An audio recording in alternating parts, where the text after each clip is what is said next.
And you are? Batgirl.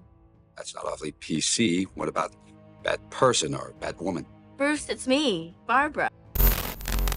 It's kind of strange to think that this is still the only big screen Batgirl there's ever been.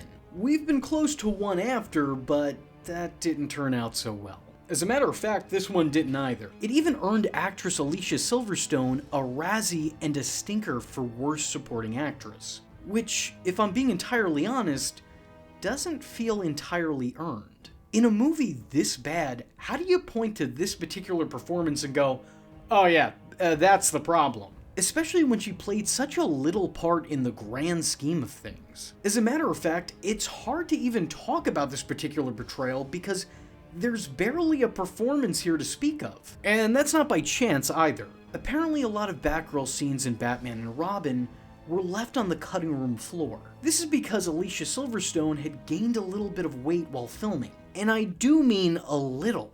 Still, because of this weight gain, the wardrobe department would have to refit her suit, as the caped costumes were a little too form-fitting. Because of this, her role was greatly diminished, so much so that she hardly plays a part in the plot. She's really just there to make sure the villainous Poison Ivy had a heroic equal. Can't have the girls fighting the boys, I guess. Even though we did that in a previous movie, might as well add one more in there. Unfortunately, I can't really say that she did anything of note here. She has about as much depth and importance to the narrative as Bane does. What makes matters even worse is that on top of having not much to do, due to eating one grape too many, the media had a field day when they found this out, referring to Alicia Silverstone as Fat Girl, which is not only really in poor taste, but is really off base. Billy, get this kid into superhero shape. Alicia Silverstone Batgirl? He's that now. And they weren't alone in their ridicule, as a disgruntled storyboard artist also took it upon himself to draw a crude picture of Silverstone during filming, a drawing which then got passed around on set. This same artist would then compare Alicia Silverstone in the Batgirl costume to Roseanne Barr trying to fit in at a Victoria's Secret fashion show. And this was the guy that was saying all that. Which, now makes sense because clearly he's a standard of beauty himself. And definitely not someone who spent most of his high school years looking on the outside of a locker that he was shoved into. I'm not saying that Alicia was above criticism, because this performance is far from perfect.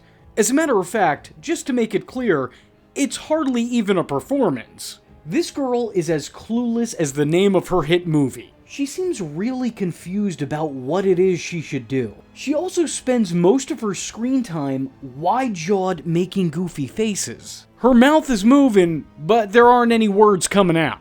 The performance itself isn't anything to write home about. It's just a whole lot of nothing. I can't actually find any positives to speak of here. I just don't agree with all of the critiques that she was giving, especially the ones that seem to either be focused on the appearance of the person playing the part, rather than the performance of the person playing the part, or how they harped on one mundane portrayal amongst a sea of awful adaptations and terrible iterations of characters. She's no worse than anybody else in this movie. As a matter of fact, I'd even argue that she's not as bad as some of the other heroes and villains that she shared a screen with. She was brought into a movie that was made not to tell a story, but instead to sell some toys. And it shows. Batman and Robin is a shameless, soulless 2-hour toy commercial, so it makes it hard to specifically blame Alicia Silverstone for her quote-unquote take on the Batgirl character. It seems like the movie itself didn't have an actual vision for her. She was only hired to be girl sidekick and beat up girl bad guy, and maybe sell an action figure or two. This is definitely a case where it wasn't the actor or actress that did an injustice to the character, but rather the movie itself.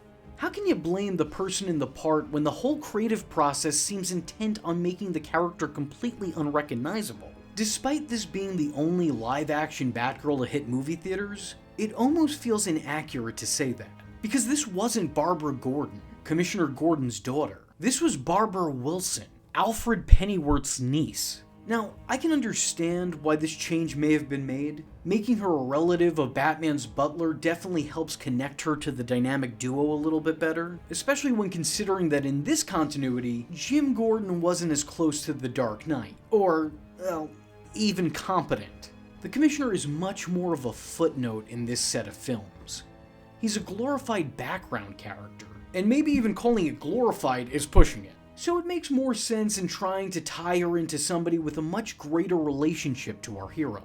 However, this change does muddy the waters, and it makes the character more foreign than it does familiar. Add on to it that the costume completely changed. No longer was there a cowl there masking her face like her mentor, but instead she was given a Robin replica eye cover. Aside from one scene where she's actually shown with the full mask, and she's using it as a helmet for when she's riding her Batcycle. Though this change apparently came later into development, as toy lines that coincided with the movie only depicted this specific look and nothing else. Apparently it was decided that it was much more important to see Alicia's long flowing hair than to actually make her look like the character that she's playing. And because of that, now she doesn't look like the character, act like the character, have the same background as the character, or even share that character's name. This isn't the Batgirl fans knew, and it wasn't one that they wanted to get to know either. Even original Batgirl actress, Yvonne Craig, voiced her displeasure.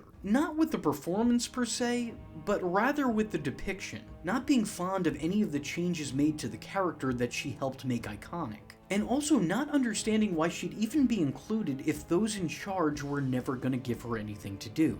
Now, despite all of this, I want to say that, shockingly enough, I think that there's some merit in casting Alicia Silverstone. She was never going to be the ideal Batgirl by any means. With all due respect, I don't think that she could have pulled off Barbara Gordon.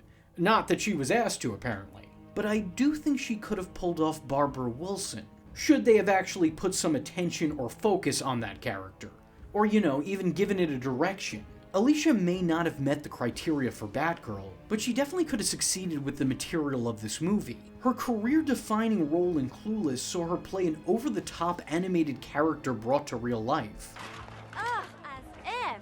So I don't at all blame anybody for thinking about casting her in this on-the-nose hammy laugh fest. But the problem here is that she didn't get into any of those goofy antics. The silliness of this movie plays out around her, with her being played off as serious, or at least an attempt at being serious. She should feel right at home here, but instead she just comes off as out of place, because she's never given a chance to show off her comedic abilities. She hardly ever makes an impression on audiences, let alone one strong enough to earn her 2 Worst Actress awards. I really think that this has less to do with her being the worst actress in this movie, and more to do with the fact that she took part in the worst Batman movie. In my personal opinion, she won these awards not by her own lack of talent, but by this movie's lack of entertainment quality. Unless watched ironically. When the movie is literally called Batman and Robin, even though it features the introduction and inclusion of a Batgirl, I think it's more than obvious that this character was always just an afterthought. And even calling it that might be giving it too much credit. There are a lot of scenes and even story beats that were dropped from the film entirely. For starters, despite being referred to as Alfred's niece, in the original script and some of the scenes shot, it was emphasized that this wasn't by blood relation or even marriage. Instead, this was a term of endearment. She wasn't the daughter of Alfred's sister, but rather the daughter of the love of Alfred's life, someone he looked after and continued to do so from afar. I don't think this plot point makes or breaks the movie, but it certainly feels strange that this was altered in editing. Not that it really would have added anything special to either character, but at the very least it would have at least given her slightly more screen time. What's important to note is that when a sequel was initially pitched to Batman and Robin and was starting to be developed, there were seemingly no plans for the Batgirl character to appear in it, with no one bothering to ask Alicia to step back into the cape and cowless mask. The sequel instead would have followed the titular characters of this movie and completely left Batgirl out of the equation, further proving the point that there was no point in this character. Alicia Silverstone was asked to step into a role without rhyme or reason, aside from the fact that she was a name and the studio could get her. And that's just really upsetting. While Alicia would never return to the role, the suit would be brought back once more on the short-lived series Birds of Prey, though this time around, painted and made to look a lot more like the costume of the character it was emulating, cowl and all. At the end of the day, Batgirl deserved better. And you know what? So did Alicia Silverstone. Maybe she wasn't right for this part, but it's not like the project was doing a whole lot with this part to begin with. She could easily match the tone of the movie if they bothered to give her anything to do. With all that being said, if you like this video and want to see more deep dives into Batman movie performances, let me know in the comment section below by leaving a comment saying, Who is this Batgirl?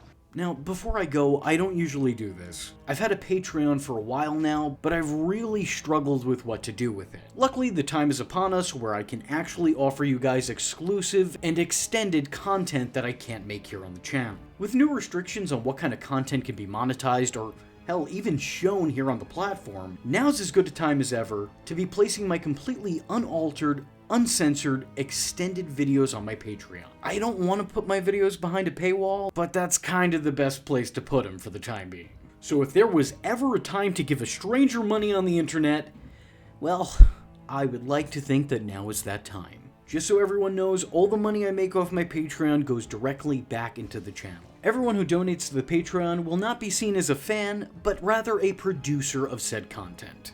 And you will be credited as such in the closing credits here on the channel. So if you have the time and $1 to spare, help a guy out. If you can't, I appreciate your time and attention nonetheless. I am vengeance. I am the night, and that was V Infuso. Just remember, if you're not tuning in, then you're missing out. So, if you like the words that came out of his mouth hole, and you too would like to become a V-generate, don't forget to like and subscribe.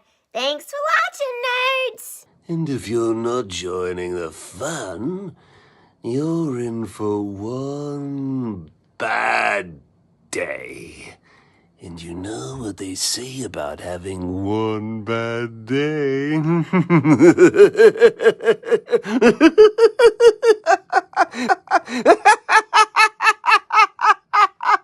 Catch him next time. Same bat time, same bat channel.